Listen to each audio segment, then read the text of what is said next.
찾아서 말을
브리스님과 함께하는 밝은 세상, SNS를 통해서 함께하는 시청자 여러분, 불자님들 반갑습니다.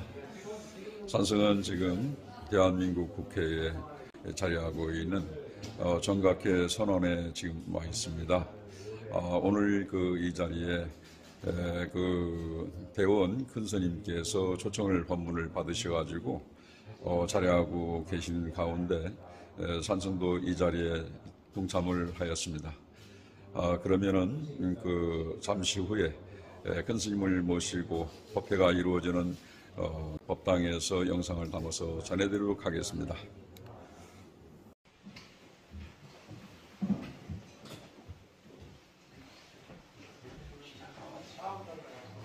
법회의 집전은 국회사무처 백상구 입법조사관께서 하시겠고요. 큰 스님이 예를 올릴 때는 자리에 서신 상태로 3대 예를 보도록 하겠습니다.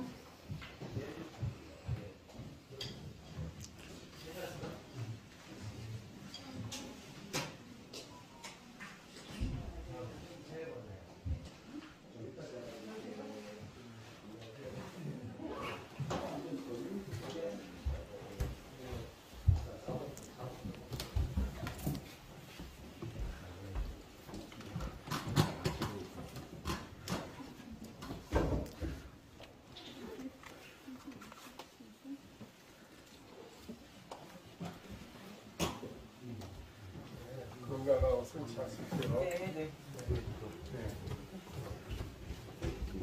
모시겠습니다. 비례대표위원입니다. 제가 그러죠. 예. 지금 여성위원장 아니신가? 예, 여성가족위원장입니다. 여성가족위원장. 상임위 국회 여성가족 상임위원회 위원장입니다.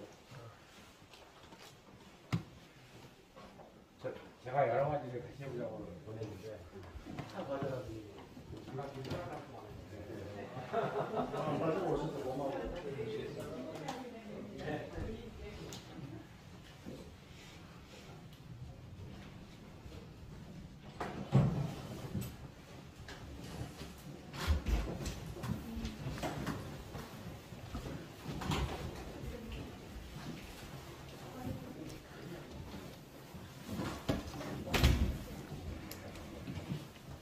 지금부터 국회 정각회 BP 2566년 11월 국회를 시작하겠습니다. 먼저 총회의가 있겠습니다.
성교육 의장이신 학산대원 변호사를 모셨습니다.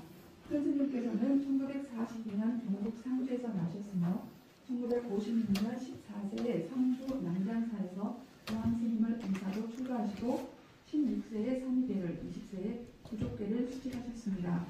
혼외 스님으로부터 정강을 받으셨으며 고항성원 주동서로부터 정법계와 구축을 받으셨습니다.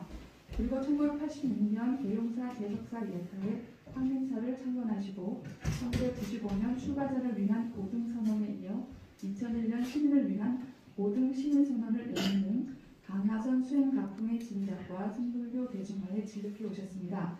그간 조계종 주요 보직을 맡아오셨으며 올 4월 조계종 최고 의결기구인 원로회의 의장으로 추대되셨습니다. 지난주 의원회관로비에서 템플스테이 20주년 사진전이 열렸는데요. 2002년 월드컵 당시 우리나라를 방문한 외국인들을 위해서 템플스테이를 최초로 진행하셨다고도 합니다. 오늘 큰 스님께서 해주실 본문 주제는 불심을 알고 살아갑시다입니다. 먼저 법을 청하는 청법가가 있겠습니다.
승리의 청법의 예를 올리겠습니다.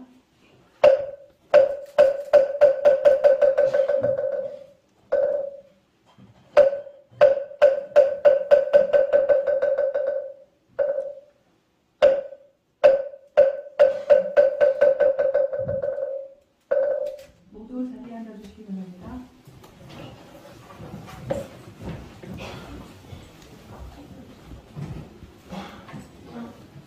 잠시 마음을 가다듬고 가겠습니다.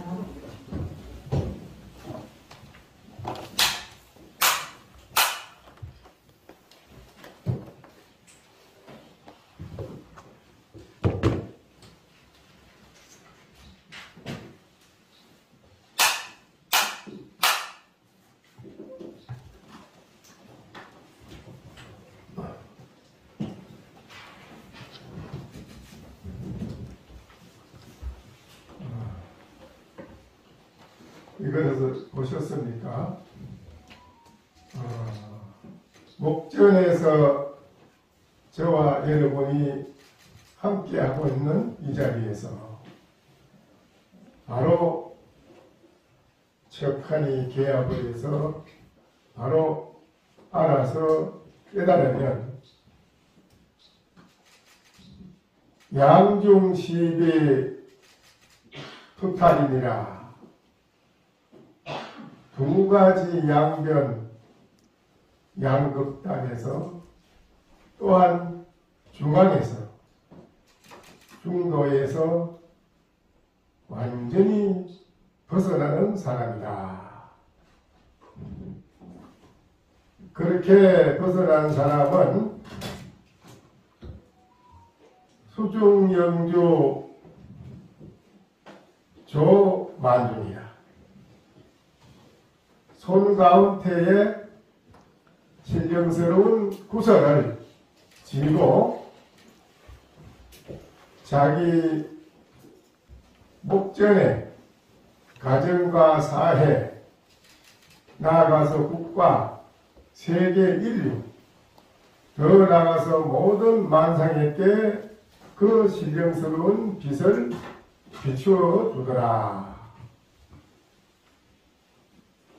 그렇게 되면은 영롱공락 무시종이다.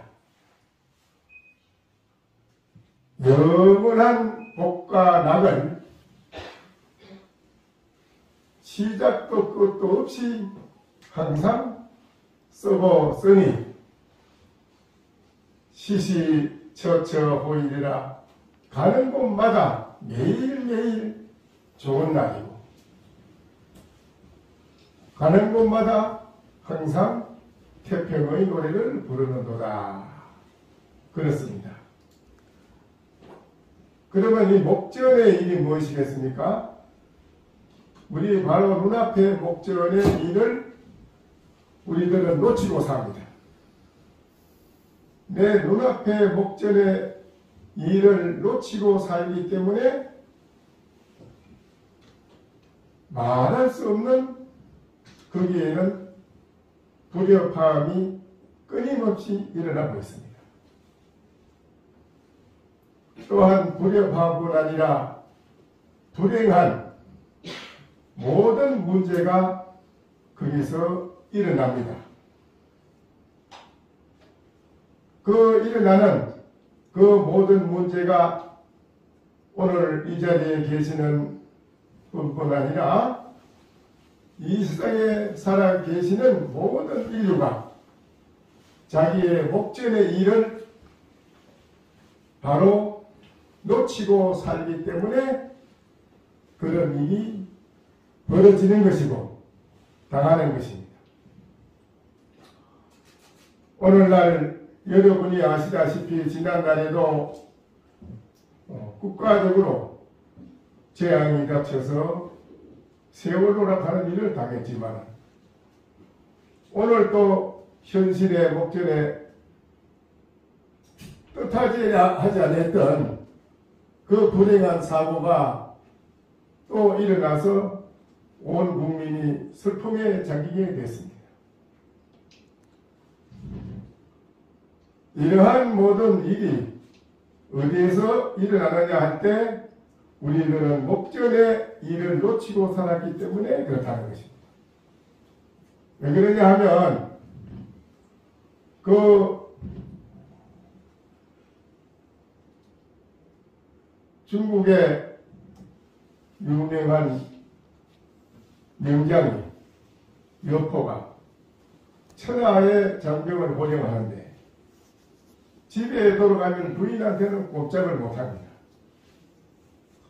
그래서 본인이 생각하기를 나보다 더 뛰어난 사람이 있을까?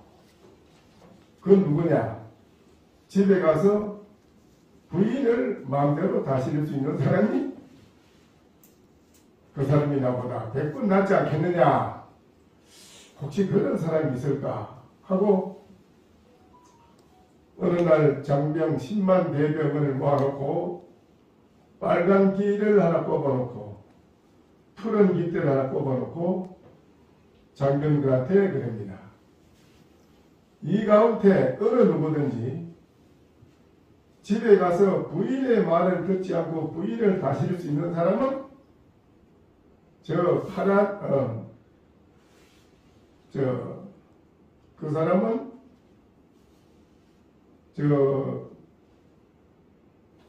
빨간 길을 돌고 오고 부인의 말을 안 듣고 잘 다스리지 못한 사람은 저 푸른 길을 돌고 오라.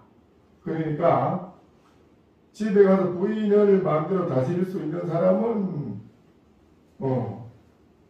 저 파란 길을 돌고 오고 부인에게 가서 꼼짝 못하고 다스리지 못한 사람은 붉은 길을 돌고 오라. 이러니까 그 많은 장병이 자꾸 하나같이 빨간 길을 돕니다.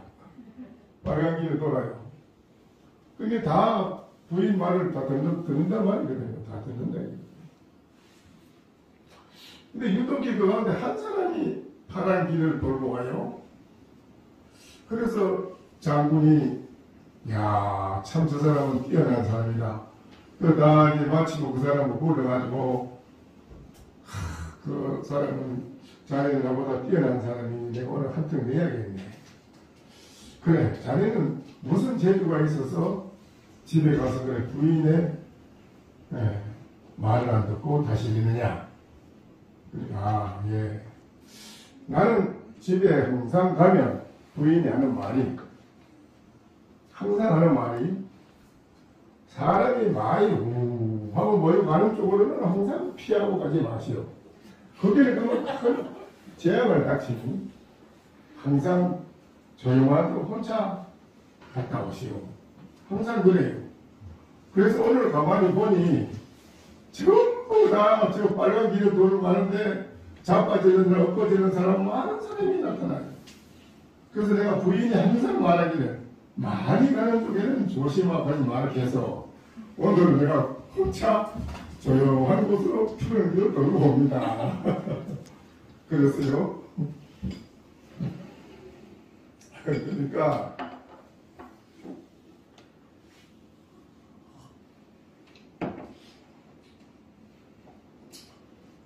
우시하문이요 신내 제본이라는 말이 있어요. 이번 재화 화를 불러일으키는 문이다.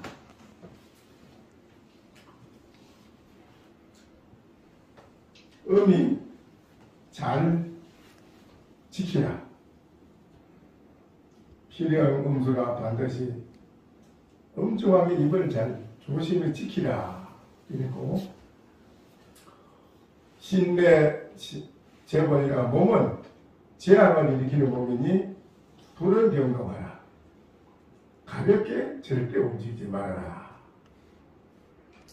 이런 옛 성인들의 말씀이 이분들이 그냥 잠깐 이렇게 하는 얘기가 아니고 오랜 세월을 겪어가서 마지막에 겪은 경험 다음에 마지막에 그분들은 하시는 말씀이에요. 그래서 새가 자주 날아다니면 그물에 걸리는 재앙이 있고 짐승이 자주 쫓아다니면 함정에 빠지고 화살에 맞을 재앙을 만난다. 그러니 항상 가볍게 움직이지 말고 조심하라. 이 말은 그렇다고 해서 어찌 사람이 모이는 곳에 안 갈 수 있으며 또 혼자 다닐 때도 있지만은 경우에 따라서는 많은 곳에 처처에 내가 거기에 발을 안 담글 수 없는 그런 형편이 자기한테 다가오는데 그럴 때마다 그거를 피하란 말이냐 가지 말란 말이냐 이건 아닙니다. 많은 곳에 모이고 또 혼자 가고 하는 생활 속에서 자기의 목전의 일을 놓치지 마라. 이거는 무슨 말이겠어요? 목전의 일을 우리가 그르치면 천만금을 잃는 것이요. 내 목전의 일을 잊지 않고 지나치지 않고 바로 챙겨서 해결을 눈앞에 닥친 모든 일을 척척 해결을 해나가는 사람은 일체 모든 곳에서 걸림이 없이 매일매일 좋은 날이 되고 매일매일 영원히 즐거운 복락을 누리는 그런 사람이 된다는 것입니다. 그래서 목전의 일이 뭐냐 할 때 눈앞에 여러분이 닥친 모든 일을 제대로 잘 보고 바로 처리할 수 없는 것은 그 원인이 있습니다. 그 원인이 어디 있다고 봅니까? 그 원인이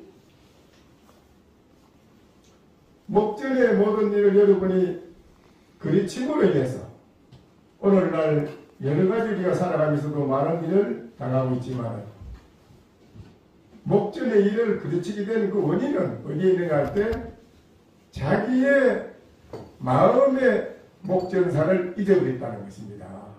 자기 마음의 목전이 눈앞의 일만 그르치는 게 아니라 눈앞에 내가 모든 일을 그르치는 것은 원인은 내 마음의 목전의 일을 소홀히 하고 그르쳤다는 것입니다. 내 마음이 정신이 또렷하고 깨어있고 내 마음이 또렷하게 밝으면 일체 밖의 모든 일에 목전의 일에 하나도 그르칠 것이 없이 완벽하게 모든 걸 처리하는 그런 사람이 된다는 것입니다. 그렇게 될 때에 나만 마음이 편하고 즐거운 것이 아니라 모든 가족, 사회, 각계각층에 있는 세계에 나가서 인류 모든 중생에게도 즐거움과 편안함과 행복함을 줄 수 있는 사람이 된다는 것입니다. 그러면 자기 마음의 일을 목전에 자기 마음을 놓친 사람이다.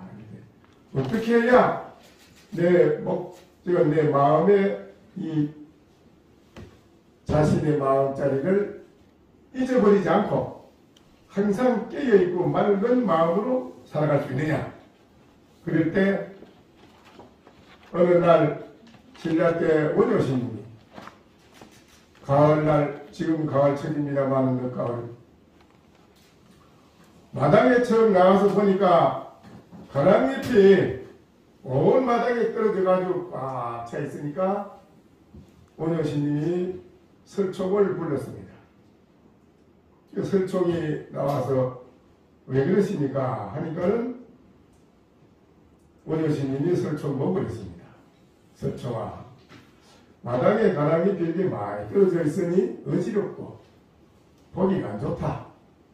깨끗이 썰어라. 그랬어요. 그래서 이제 설총이 빗살을 들고 마당을 이렇게 깨끗이 싹 썰었습니다. 썰고 이제 다시 방문 앞에 가서 스님, 그러니까는 원효스님이 나옵니다. 그래, 다 썰었느냐? 네, 마당을 깨끗이 잘 다 썰었습니다. 그러니까는 원효스님이 이렇게 사방 돌아다니 보시더니 깨끗이 잘 썰었구나. 그러더니 다시 그 가랑잎을 썰어서 쌓아머지는 거기에 저 가서 가랑잎을 한 움큼 딱 쥐고 와서 깨끗하게 썰어놓은 그 마당 복판에다 탁 놓고 말도 없이 돌아갔습니다. 그런데 왜 깨끗하게 썰으라 하고 또 썰었는 뒤에 왜 원효스님은 다시 가랑잎을 한 움큼 쥐고 와서 그 마당 복판에 놓고 갔을까요? 왜 놓고 갔을까요?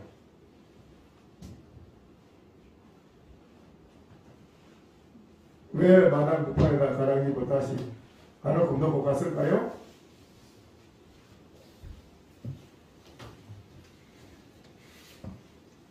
왜 그랬을까요? 마음속에 가랑잎은 하나도 쓰지 않았구나. 아닙니다. 그건 아닙니다.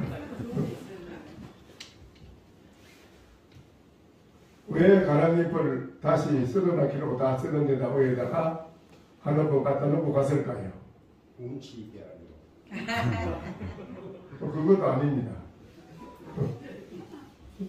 가을마당은 낙엽이 좀 뒹굴어야 제격일 것 같아서요. 네? 가을마당은 낙엽이 좀 뒹굴어야 제격일 것 같아서. 그건 아닙니다.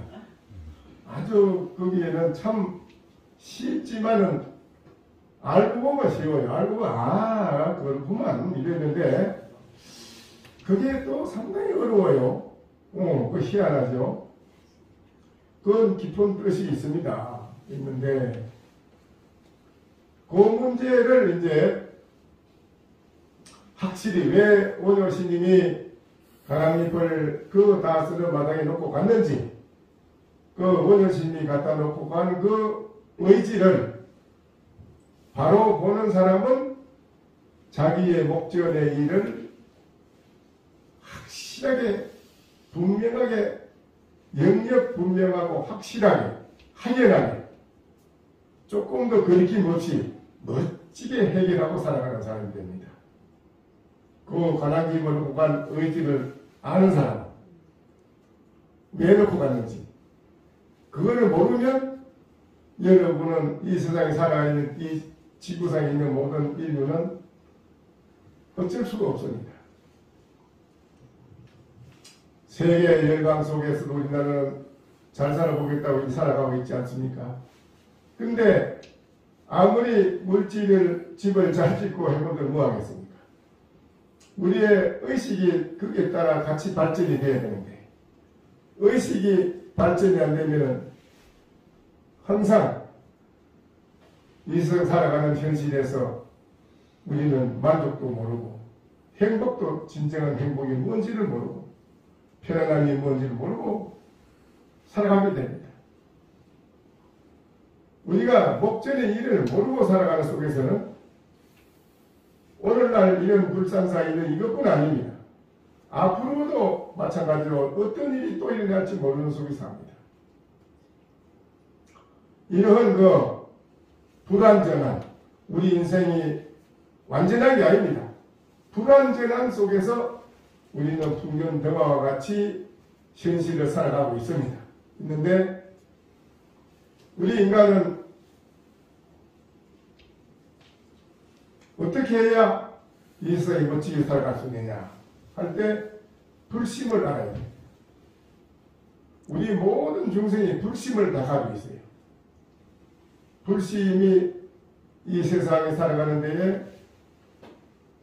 이 세상을 향기롭고 복된 멋진 이 세상을 지상의 낙원을 그야말로 건설하고 살아갈 수 있는 것이 뭐냐 할 때 우리는 불심으로 살아가야만 그러게 됩니다. 불심은 뭐냐? 대자비심, 대지혜, 대강명, 대행복, 대만족, 이것이 불심이라고 하는 것입니다. 요 대자비심과 대지혜의 마음과 대강명의 마음과 대행복과 대만족의 마음이 우리 불심에 다 들어있습니다. 부처님이 일생 동안 49년 동안 중생을 위해서 설법한 게 딴 게 아니라 요 불심 하나를 중생에게 가르쳤습니다. 불심. 우리 중생들한테는 불심이 다 있다. 부처의 마음이 다 있다. 그 부처의 마음으로 되돌려라. 부처의 마음으로 되돌리면 그 사람은 이 세상에 걸림이 없는 대융합, 일체의 모든 처처에 걸림이 없이 모든 곳에 융합이 척척대해서 걸림이 없이 그야말로 매일매일 좋은 날, 매일매일 태평가를 부르는 그런 삶을 살아갈 것이다. 이 대자비심이 뭐겠습니까? 네, 우리 중생의 속성은 뭐냐? 내가 받는 거는 좋아하는데 내 거를 주는 거는 아주 싫습니다. 내 거를 주는 거를 아주 싫어해요. 중생은.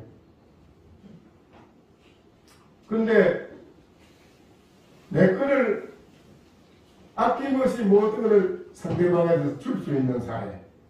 상대방도 대가성과 조건도 없이 그냥 상대방도 나에게 모든 걸 줄 수 있는 사회.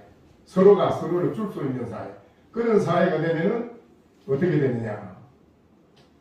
어떤 경우에 가정이나 사회나 어떤 불행한 잘못이 터졌을 때, 야, 저거 내가 책임지면 내가 불이익을 당하는 데다 내가 곤란하지 않나 해서 싹 숨습니다. 꼬리 빼고. 이게 중생의 속성이에요. 사실이 그래요. 그런데 그런 일에는가 가감하게 내 책임이요. 내 잘못했어요. 내가 했습니다. 자기는 아무 관계 없어. 아무 관계 잘못이 없어도 이건 내 잘못입니다. 내가 잘못했어요. 내 책임입니다. 내가 책임지죠. 매일 내가 불이익을 당하거나 그런 생각 안 합니다. 착하게 그래 나오는 사람은 그 군자입니다. 그 사람이 군자. 그 사람은 한 나라를 책임질 수 있는 사람이 됩니다. 한 가정을 책임질 수 있는 가장이 됩니다. 한 사회를 책임질 수 있는 책임자가 됩니다. 그게 참 중요한 겁니다. 그러면 그 한 사람만 보면 자기가 책임지는 데 그게 아니라 제가 말은 모든 사람이 다 제 잘못이요 내 책임이요 하고 같이 나와야 된다. 그런 의식 사회가 이루어진다. 다 똑같이 다 우리 책임이요 내 잘못이요 이렇게 생각을 가지고 나오는 사람은 그런 사회가 그런 분위기가 이루어지면 잘 되겠어요? 못 되겠어요? 예? 잘 돼요? 못 돼요?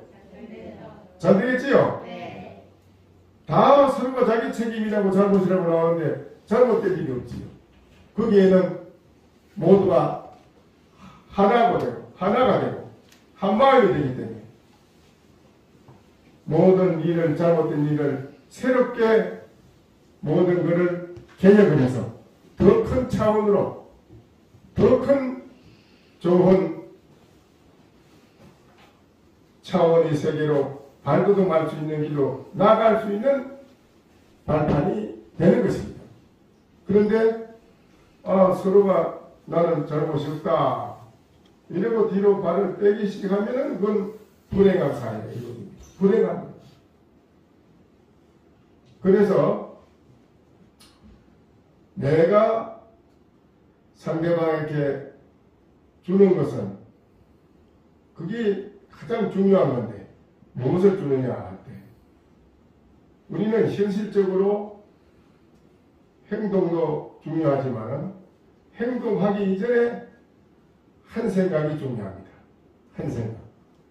그 한 생각이 일어난 그 생각이 밖으로 표출되는 건데 한 생각이 밖으로 표출될 때 그 표출된 그 나타난 그것이 결과를 만들거든. 결과를. 그러면 어떤 생각을 하느냐에 따라서 밖으로 모든 것이 표출돼서 결과를 만들어내는데 가만히 산생각도 안 하고 있을 때는 우리들이 평가할 수 없습니다. 미술도 하나 그리내고 시도 하나 써내고 또 책자도 본인글 하나 써내고 여러 가지 밖으로 드러내야 그걸 보고 잘됐다 못됐다 평가를 하지. 그러나 그런 걸 하나 드러내지 아니했을 때는 가만히 있을 때는 그 사람을 잘했다 못했다 평가할 수가 없어요. 그렇죠? 어떻게 평가를 합니까? 이 세상은 모든 걸 드러난 걸 보고 평가를 하는데 그런데 드러나기 이전에 우리들이 한 생각을 냈을 때에 그 생각한 것 자체를 평가할 수 있는 사람이 되어야 된다. 그래야 앞으로 멋진 작품, 만인이 그 사람 생각한 거를 밖으로 드러내서 말했을 때, 그 사람 생각을 한 거를 드러내서 말을 했을 때, 만인이 그 말을 듣고 공감을 하고, 그 말을 듣는 사람이 가슴이 시원하고, 모든 사람에게 감동을 주고 가슴이 시원하고, 이렇게 됐을 때 모든 사람에게 호응을 받습니다. 그러나 자기가 했는 그 한마디, 생각했는 그것이 밖으로 표출했을 때 모든 사람이 들으면 이건 별 수 없는 소리를 하고 있다. 혼자 머리 빠네. 괜히 이러면 그 세상 사람한테 또 좋지 못한 영향을 주는 것이고 부담을 주는 것이 세상 사람한테 부담을 주는 것이고 좋지 못한 영향을 주는 것이고 본인 자신도 좋지 못한 영향 속에 들어있는 것이고 이러면 이게 좋은 작품이 발전이 되지 않습니다. 그래서 우리가 한 생각이 중요한데 어떤 한 생각이 중요하냐 이거예요. 여러분이 아다시피 산이라는 건 산에 가면은 이 세상 사람이 모두 산을 좋아해 산에 가잖아요. 산은 왜 산을 가느냐 이거지. 산에 가는 등산하러 와서 산에 만나서 등산하러 온 분한테 만나서 어떻게 오셨습니까? 그냥 바람 치러 왔습니다. 산에 답답해서 그냥 한번 오다 갔습니다. 이렇지. 산에 올라와서 산에 대한 건 잘 몰라요. 산이라는 것은 망고에 움직이지 않고 가만히 있어도 그 많은 사람 보고 오라 소리 안 해도 많은 사람이 산을 찾아가잖아요. 그건 왜 그러냐? 산은 가만히 있으면서도 모든 사람한테 주는 게 있어요. 줘요. 줍니다. 맑은 산에 오면은 맑은 공기를 주지요, 산이. 또 오염되지 않은 맑은 물을 주지요. 또 산에 오면은 산나무를 주지요. 산삼을 주지요. 약초를 주지요. 또 기암 절벽을 보고 사람들이 즐거워하지요. 나무 같은 걸 보고 나무 밑에서 엄지에 쉬어가기도 하고, 산봉우리 가면은 세상을 내다보고 시원함을 느끼게 하고요. 이 산은 무당도 산에 가서 빌면 또 뭐 얻어가는 거 아니에요. 이게 산은 가만히 있는데도 주는 게 있습니다. 그래서 모든 사람이 거기 가면 건강을 가져간다. 이래서 가고 주는데, 오늘 이 자리에 계시는 분뿐 아니라 이 세상에 살아있는 모든 분이 과연 청산처럼 누구에게 무엇을 주고 사느냐 아니지. 무엇을 주고 사느냐 이거예요. 무엇을. 오늘날 우리가 지금 현실에 존재하고 있는 것은 무수한 역사 속에 우리가 존재하고 있고, 무수한 역사 가운데 우리 중심에 지금 서 있어서 미래에 무한한 역사를 우리는 창조해 가고 있습니다. 오늘 이 자리에 계신 여러분. 그러면 서민들이 살아가는 분들은 평지에 있다면, 나라를 위해서 일선에 일하는 분들은 산과 같이 우뚝 서 있는 분들이라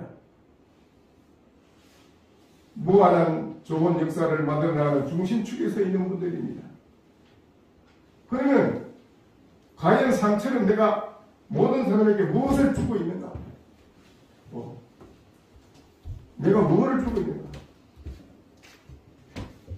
일선에 일하는 분들이 과연 나는 모든 사람에게 무엇을 주는가? 주는 것이 중요하지. 주려고 일선에 일하려고 서 있고, 중심에 서 있고. 이런데, 그러면 주는 사람이 되냐면 뭘 주느냐 할 때, 본인 자신의 내면 세계에 마음의 세계가 때가 없고 맑고 밝은 의식으로 자기 자신이 먼저 바뀌어야 됩니다. 그리고 모든 사람에게 줄 수 있는 사람이 되려면 본인의 의식이 바뀌지 않고는 절대 모든 사람에게 줄 수 있는 그런 입장이 되지 못합니다. 그래서 제가 말씀드린 것 같이 한 생각을 예를 들어서 우리가 상대방을 저주를 했다. 나쁜 놈. 겉으로야 말로는 안 해지요. 나쁜 놈은. 이렇게 그럼 뭐 급살마다 죽거나 뭐 이런 속으로는 욕하는 사람도 있고 뭐 이런 그렇잖아요. 그런데 한 생각이 중요하다는 게, 군만하다 19대 군만하다 존자가 욕계 육천에, 타와 자재천에 육천에, 마지막에 육천에서 사는데, 거기에 여인들이 영락을 아름다운 영락을 그 화장을 하고 꾸미고 인물도 잘나되다가 꾸미니까 천하의 이 세상의 여인하고 다르죠. 천상에 거기 육천에 있는 여인들입니다. 그 모습을 보고 구만하던 자가 연정을 느꼈어요. 잠깐 연정, 사랑하는 애정, 잠깐 사랑하는 애정을 느끼는데, 애정을 느끼고 생각이 잠깐 익힌 걸로 인해 가지고 욕계 6천에서 저 밑에 2천으로 떨어져 버렸습니다. 떨어졌어요. 그 욕계 2천으로 떨어져 가지고 거기에 천주가 매일 부처님이 반야경을 설합니다. 그 반야경 설하는 것을 듣고 다시 호린이 깨달아 가지고 욕계 6천을 뛰어난 색계천으로 뛰어올랐습니다. 구만하다 존자가 그래 했는데, 그 모습을 보고 그러면 사람들이 그 대목을 보고 그런데 어떤 분이 그래요. 저는 일생 동안 살면서 내 마음으로 속으로 나하고 맞지 않는 사람은 속으로 저는 나쁜 놈 차라리 뒤지라 말이지 이러고 안 좋은 내가 많이 속으로 저주를 하고 욕도 하고 이래 했는데 저는 그걸 했지만 별로 그런 나쁜 거 지금까지 받는 기억이 평탄합니다. 평탄하고 좋은데 스님 말씀 들어보니 그만하다가 잠시 한 생각 일으킨 것 때문에 뚝 떨어지고 나쁜 놈 갔다가 다시 올라왔다는데 저는 어째서 그런 것이 앞으로 그런 생각을 무수히 많이 나쁜 생각을 일으키는데도 괜찮습니까? 그래요. 이게 아주 중요한 거거든요. 왜 그러냐면 하얀 백지에는 까만 점 한 점만 지켜도 확 드러나요. 바로. 그런데 우리 마음의 의식에 때가 없는 사람은 바로 나쁜 생각을 한 번만 일으키도 그게 바로 즉시 가거나 즉시 나타나요. 바로 받아요. 그런데 우리가 컴퓨터에 입력을 하면 많이 저장이 되잖아요. 저장이 되는데 우리 의식 속에 우리들이 살아가는 속에서 내가 생각 일으킨 것이 헛되다고 생각하는데 절대 헛된 게 아닙니다. 우리가 환상을 일으킨 것이 그게 우리 의식 속에 낱낱이 있고 일으킨 생각이 다 찍힙니다. 찍혀가지고 저장이 돼요. 저장이 되면 그게 차례차례로 저장된 게 돼 있어가지고 먼저 된 거는 먼저 받아요. 내가 그걸 먼저 받게 돼 있어요. 한치도 어긋남이 없어요. 한치도 어긋남이 없이 분명하게 그 차례가 들어오는 자기가 찍어서 저장되어 놓은 한 생각이 든 그거를 받게 돼 있어요. 그렇기 때문에 과거에 운문신님도 한철을 공부를 하다가 세상에 해제하고 또 걸망기고 나와 보니까는 천지가 진동을 해요. 그래서 지금 뭔가 가만히 보니 황제가 행차하는데 만조백관이 업을 하고 있고 그 뒤 따라가는 만조백관을 따라가는 거하고 모든 그 모양을 보니 자금하고 이세가 대단한 거야. 그걸 딱 보는 순간 그 스님이 황제가 한번 해볼 만하겠다. 딱 이 생각하면 일으켰는데 그분이 딱 돌아가고 나서 태어난 게 뭐야? 숨치한계라요. 숨치한계로 태어났어요. 한계로 바로 돌아가자 한생 가지고 바로 태어나서 한계가 됐어요. 왜 그러냐? 돈을 닦아서 일체 마음에 다 나눈 게 없어. 저장된 게 입력돼 저장된 게 아무 생각이 없어. 일체가 싹 깨끗해. 깨끗한 데에서 한생을 일으키니까 바로 결과를 받는 거야. 결과를 받아. 그런데 우리들은 오늘 많이 무수한 생각을 일으켰지만 지금 못 받는 걸 안 받고 있는 건 왜냐? 그게 저장되고 엄청나게 저장돼가지고 그거를 받을 차례가 들어오려면 많은 세월이 흘러가야 돼요. 분명하게 받는 거라. 그래서 한 생각이 중요하다. 그러면 부처님은 24시간 맑고 밝은 향기로운 그런 마음, 그런 생각만 밖으로 나와요. 생각이 없는 건 안 돼요. 생각이 있어야 됩니다. 근데 어떤 생각이냐, 그게 중요합니다. 생각도 어떤 생각이냐. 시간이 어째 시계가 없어, 시계가.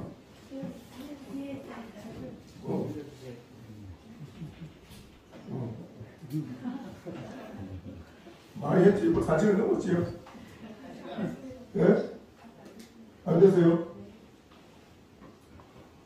그러니까 우리들은 무수한 세월을 살아가면서 많은 잡된 생각을 쌓아버리는 그것이 마음의 속에 그림자가 돼가지고 쌓아버리는 그림자가 돼가지고 그것이 가로막혀가지고 하는 일마다 뜻과 같이 안 된다.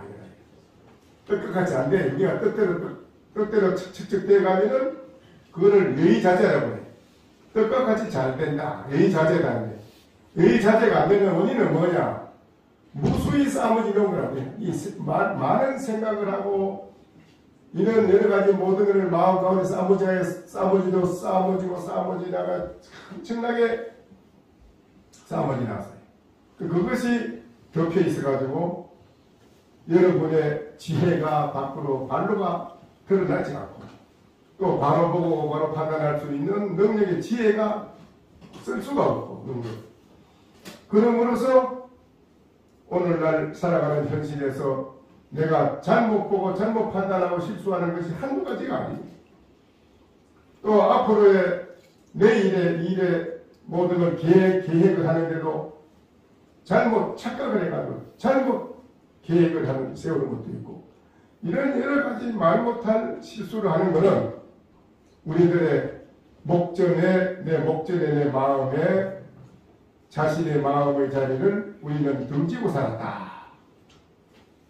등지고 살은 거예요. 내 마음을 등지고 살았어. 내 본래 깨끗한 마음까지 등지고 살아왔어요.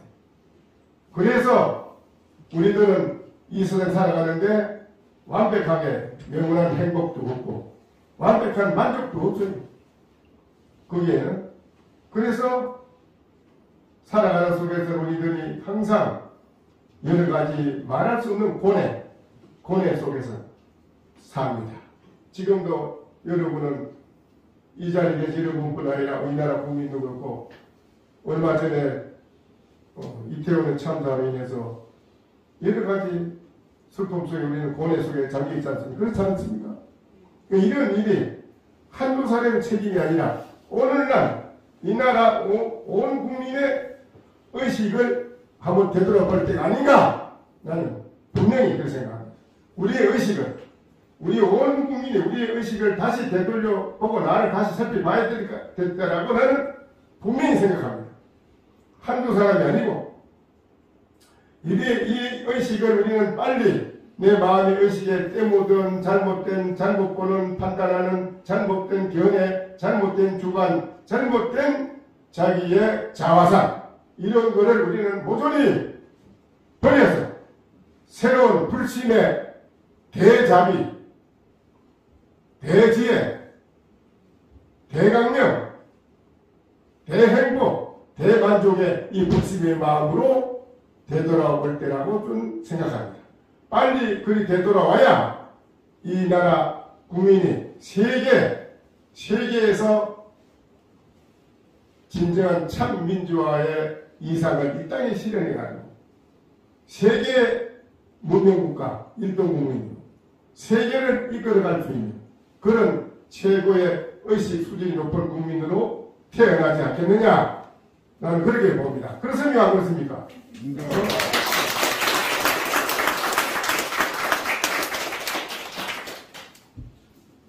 그래서 저는 항상 제 이야기를 저한테는 한인사회는 캠퍼스테이라는 그때 시작함으로부터서 카나다, 영국, 미국,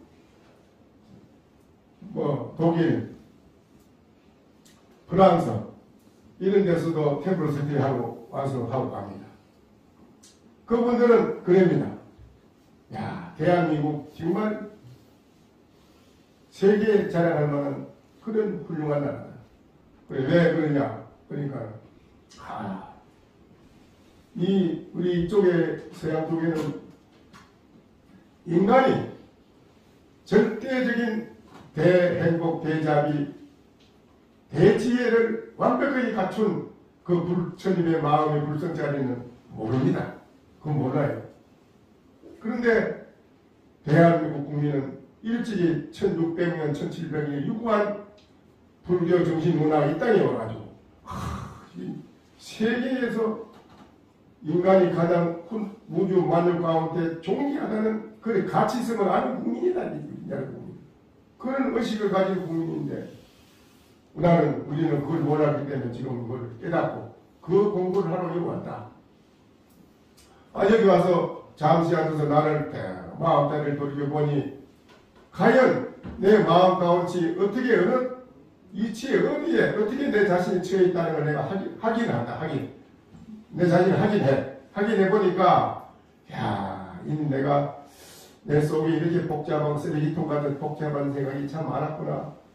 이 좋지 못한 생각이 꽉 차 있으니 머리가 빠개질것이 아프고 그냥 마음도 불안하고 마음도 여러 가지로 살아가는데 스트레스도 쌓이고 이게 참 좋지 못했는데 여기 와서 나를 돌이켜보고 더 깊이 일념을 생각해본 속에서 그 모든 쓰레기통 같은 잡된 생각을 다 비우게 된다. 비우게 되는 여기에서 아주 편안한 행복한 그런 마음을 여기서 충족한다는 거지. 어느 것도 누구도 해줄 수 없는 것을 여기서 나는 그걸 얻어가지고 간다. 그래서 이 템플 선생가 최고다 해가지고 전국에서도 뭐 젊은 분들이 많이 오는데 젊은 분이 어느 분이 뭐는 게 이래요. 아이고 내가 그 서울에 있는데 내가 그 이태원 가려고 약속이 돼 있었는데 어떻게 알고만 안 가고 여기 왔습니다. 템플을 뛰어왔는데 이게 정말 우리가 많은 곳에 가든 혼자 있던 나의 맑고 밝은 마음자리를 가지고 있다면 아무리 많이 모여있어도 관계없어요. 일체 일이 일어날 일이 없어요. 많이 모여도 관계없습니다. 우리 마음이 어두웠기 때문에 그 어두움의 마음을 틈을 타서 이 세상의 모든 일이 불행한 일이 일어나거든요. 그래서 오늘날 이 일 하나만 가지고 우리가 고민할 게 아니고 앞으로 미래에 대한민국 우리 국민이 살아가는 데는 오늘날 내 목전에 내 마음의 자리를 단속을 잘하고 내 마음의 자리를 잘 마름질을 잘하고 단속을 잘하고 내 마음을 밝고 맑은 마음의 의식으로 되돌아 불신의 마음으로 돌아올 수 있는 불신의 마음으로 돌아올 수 있는 그런 우리는 한 생각을 깊이 해야 된다. 어떤 일에 닥쳐서 잘못된 일이 딱딱 있을 때 내 앞에 그게 잘못된데 그게 내가 급급하고 거기에서 골몰할 게 아니라 그럴 때 나의 불신의 마음으로 돌이켜서 깊이 돌이켜보면 한 잠시나 돌이켜보면 앞에 목전의 일이 해결할 수 있는 문제가 방안이 나옵니다. 방법이 그래서 나옵니다. 분명히 나오고 있어요. 근데 이거를 세상 사람이 할 줄 몰라요. 빨리 자기에게 돌이켜보는 생각 안 해요. 안 합니다. 그게 빠져가지고 후적거리고 모두가 헤매고 그래야지 빨리 자기 마음의 불신의 마음을 되돌아올 수 있는 것을 챙기는 것을 순간 포착 챙기는 것을 안 한다는 거예요. 빨리 알아차리라 이랬습니다. 빨리 알아차리라. 나하고 상대방하고 어떤 좋은 일이 아니고 나쁜 일로 서로 언쟁을 했어요. 서로 언쟁을 했다. 이 싸움하고. 그러면 언쟁으로 끝나면 서로가 동갑이라고 원수가 되는 겁니다. 언쟁으로 끝나면. 언쟁을 했더라도 그 언쟁이 풀어져서 서로가 마음이 편안한 마음으로 돌아갈 수 있는 언쟁을 했다면 좋은 결과를 만드는 거죠. 그렇죠? 네. 그래야 안 그래요?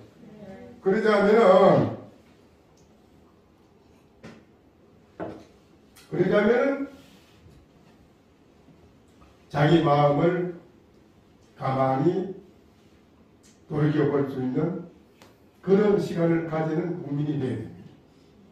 이게 우리 마음의 세계를 다스리고 단속하는 걸 우리는 꼭 해야 됩니다. 이거를 의식전환이라고 합니다. 의식전환. 사회적으로 도시에는 공해가 자연공해가 심하다 보니까 공해 없는 산중으로 모두 가지 않습니까? 바다로 가고. 그런데 우리의 그 의식의 공해가 가장 무서운 겁니다. 자연공해도 무섭지만 우리들의 의식의 공해 이것이 사회를 불안하게 만드는 거예요. 그건 원인이 우리의 의식의 공해. 의식의 공해가 뭐겠어요? 의식의 공해가 뭐겠습니까? 불신이 아닌 거, 불신의 마음이 아닌 거는 의식의 공해입니다. 이게. 불신의 마음으로 되돌아오는 것은 의식의 공해에서 벗어난 사람입니다. 의식이 복잡한 망상의 때가 많은 혼란스러운 잡된 생각이 꽉 차 있는 게 없어진 그 깨끗한 밝은 마음의 의식으로 되돌아오는 것을 그걸 불심이라고 해요. 부처의 마음이다. 우리는 그 부처의 마음으로 하루속히 빨리 우리 되돌아올 수 있는 그런 분이 되기를 저는 간곡히 부탁드리고, 앞으로도 끊임없이 그 시급히 해결해야 할 것이 자기 자신의 문제, 자기에게 가장 해결돼야 할 문제가 급한 게 있는 이걸 놔두고 지내지 말고 자기 문제를 빨리 해결해야만은 밖으로 가정도 사회도 인류도 이 지상에 복되고 향기로운 정말 지상 남번의 극락세계 청당과 극락세계를 현실에 정착하고 살아갈 수 있는 그런 분이 된다고 저는 생각을 합니다. 그러니까는 하루빨리 여러분이 우리 불신의 마음으로 돌아와서 살아갈 수 있도록 노력해 주시기를 부탁드립니다.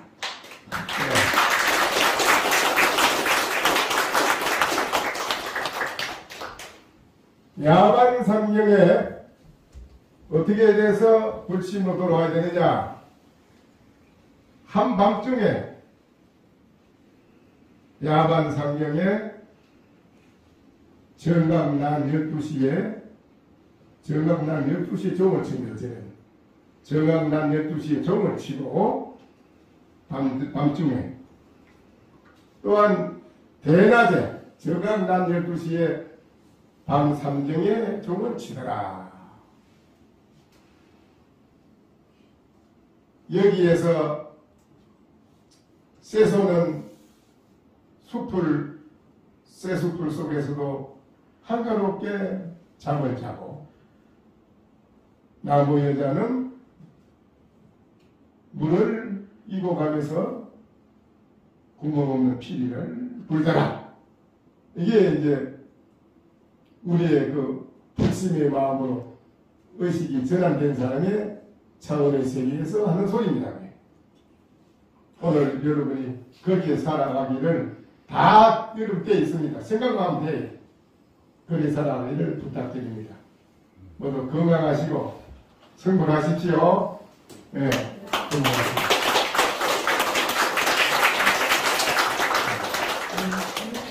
정각회 법당까지 출근해주신 학산대원 교수님께 감사드립니다.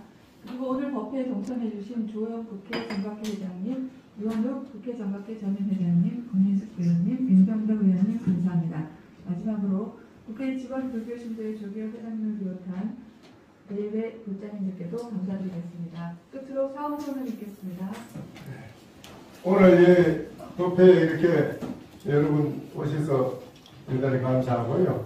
또 이렇게 그 법당의 법회를 열 수 있도록 이런 자리, 우리의 불심의 마음으로 돌아와서 좋게 멋지게 살아갈 수 있는 길을 열어줄 수 있는 그런 법회 자리를 마련하고 있는 우리 정각회 회장님 아주 수고하셨습니다. 또 이 자리에 계시는 의원님과 이 자리에 오신 여러분이 다 크게 오늘 수고하시고 앞으로 하시는 일에 크게 성취되길 바랍니다. 성취하십시오. 예.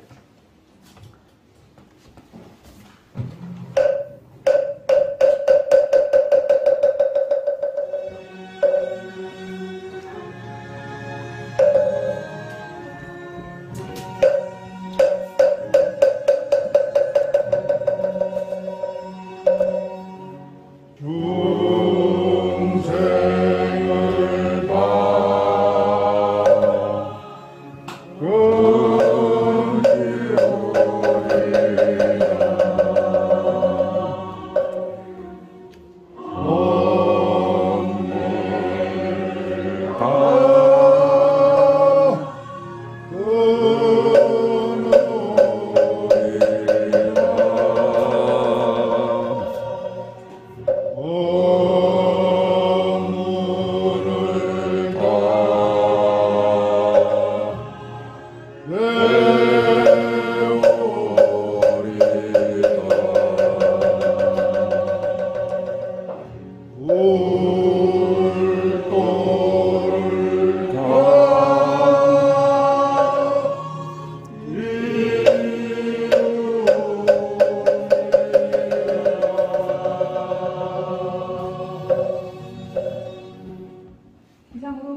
잠시 교수님과 함께 기념 촬영을 하신 후 1층 30방으로 가셔서 점심 공연을 하시면 되겠습니다.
강창일 일본 대사 나가셨다가 동국대 특별에서 들어오셨어요.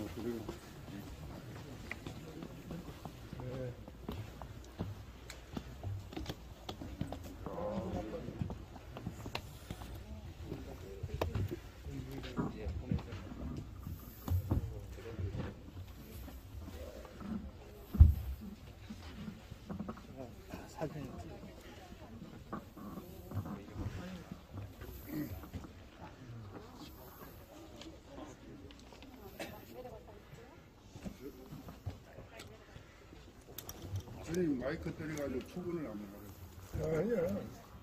저는 국회 문화해설사 주호영 의원입니다. 지금부터 안내를 드리겠습니다. 이 건물은 1975년 8월 15일 준공했습니다. 1974년 8월 15일에 무슨 일이 있었냐 그러면 유경수 여사가 돌아가신 날이고 우리나라 지하철 서울 1호선이 개통된 날입니다. 그로부터 1년 뒤인 1975년 8월 15일 이 의사당이 열렸고 이 의사당 건설 책임자는 현대건설 사장 이명박이었습니다. 이 건물은 지하 1층, 지상 6층 이렇게 돼 있고 저희들이 아까 법회를 했던 정각선언은 지하 1층에 있고 지금 계시는 데는 4층 자리가 되겠습니다. 의사당 본회의장에 있는 저 자리는 3층이고 이 본회의장을 중심으로 동서남북의 회의실이 똑같이 소회의실하고 위원장실이 있는 그런 구조가 되겠습니다. 위에 있는 등 개수는 365개입니다. 365일간 불을 밝히고 일하라는 상징으로 했는데 회의가 열리지 않을 때는 한자 빛광자 형태로 불을 켜놓는다고만 되어 있는데 아마 봐도 빛광자가 잘 안 보입니다. 내려오면 이제 저 뒤에 국회라는 배지가 있는 저게 무게 자체가 뭐 1000kg가 넘습니다. 넘는데 저게 이제 잘못하면 떨어지면 큰일 나지 않냐 이러는데 저 뒷벽을 만들 때 벽의 일체로서 만들었다고 합니다. 갖다 붙인 게 아니고 벽 자체랍니다. 저게 자체고 내려오면 이제 의장석이 있고 바라봤을 때 의장석에서 오른쪽이 국회 의사국장이 앉는 자리입니다. 그다음 그 오른쪽 세 자리는 의사과장들이 앉아서 의장의 회의 진행을 돕는 자리고 바라봤을 때 왼쪽 자리 태극기 앞은 국회 사무총장 이런 분들이 앉아서 이제 회의 진행을 돕는 자리가 되겠습니다. 내려오면 연단이 있는데 마이크 2개가 달린 저게 이제 옷으로 말하면 투피스입니다. 그죠? 위에 아래 두 쪽이 있는데 위쪽이 오르내리기도 하고 좌우로 돌기도 합니다. 버튼을 누르면. 그래서 키에 맞게 자기가 눌러서 이 단을 조절하기도 하고 그 다음에 이 오른쪽 왼쪽으로 돌리기도 합니다. 그 앞이 속기사석인데 속기사석의 특징은 드나드는 문이 없습니다. 지하 통로로 드나드는 게 되겠습니다. 속기사는 말하는 것을 받아 적어야 되기 때문에 고도의 집중력이 필요하고 한 사람이 5분 이상 하기가 어렵다고 합니다. 그러니까 계속 들락거려야 되는데 이쪽으로 들락거리면 회의에 방해가 되니까 저 지하 문으로 드나드는 그런 구조가 되겠습니다. 그 다음에 이 태극기 앞쪽 왼쪽에 빈 공간이 있는데 저기는 회의 때는 그냥 회의를 하고 본회의가 열리면 저기에 탁자가 하나 설치되고 총리나 장관들이 나와서 답변하는 그런 자리가 되겠습니다. 이 회의장 중심으로 가운데 뚫린 걸 중앙통로라고 하는데 중앙통로 좌우에는 일당이 자리를 잡습니다. 지금은 민주당이 일당이기 때문에 민주당 의원들 자리를 잡고 오른쪽은 제2당 지금 우리 당이 국민의힘이 자리를 잡고 있고 왼쪽은 3당과 무소속 자리가 배치되어 있습니다. 있고 저 큰 칠판 앞에 줄수가 좀 작은 자리가 있습니다. 그 박스는 국무총리를 비롯한 장관들이 앉는 자리가 되겠습니다.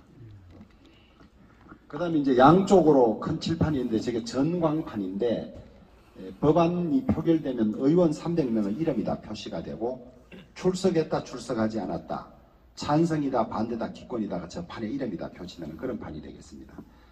왼쪽으로 시계 있는 안에 유리 박스 안은 외국의 귀빈이 오면 방청하는 자리가 되겠고 오른쪽에 있는 저 자리는 기자들이 취재하는 박스가 되겠습니다. 여기는 방청석인데 실제로 여기 보듯이 카메라들이 자기들끼리 칸을 짜가지고 여기 수많은 카메라가 이제 밑을 찍습니다.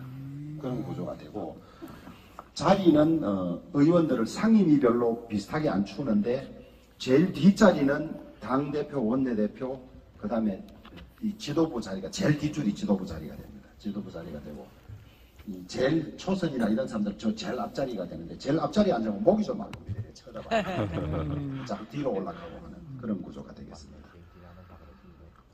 그 다음에 이제 그 칠판 앞으로 저렇게 5칸이 있는 시계 오른쪽으로 5칸이 있는 자리는 저기 이제 기표소입니다. 투표할 때 저 안에 들어가서 양쪽에 들어가서 찍고 나오는 이제 그런 구조가 되겠고 그 의원들 이름마다 이제 저 컴퓨터 화면이 있는데 저기는 휴대폰식으로 누르면 터치 스크린이라 그래서 누르면 반응을 합니다. 그래서 무슨 법안이 올라오면 찬성, 반대, 기권 동그라미에 치는데 거기를 톡 치면 찬성이고 찬성, 반대, 기권 이렇게 했습니다. 진행이 되는 그런 구조가 되겠습니다. 건물 구조에 대한 설명은 이것으로서 마치겠습니다. 아이고, 잘 들었습니다. 예, 감사합니다. 이 건물이 오래전에 대해서 환기가 잘 안 됩니다. 그러네요. 그래서 이산화탄소가 많아서 조금만 있으면 졸기 쉽습니다. 근데 조는 걸 찍어가 자꾸 존다 그러는데 누구든지 한 30분 앉아놓으면 다 졸음이 오는 그런 구조가 되겠습니다. 그렇군요. 공기가 유통이 잘 안 돼요. 예, 그렇습니다. 잘 봤습니다.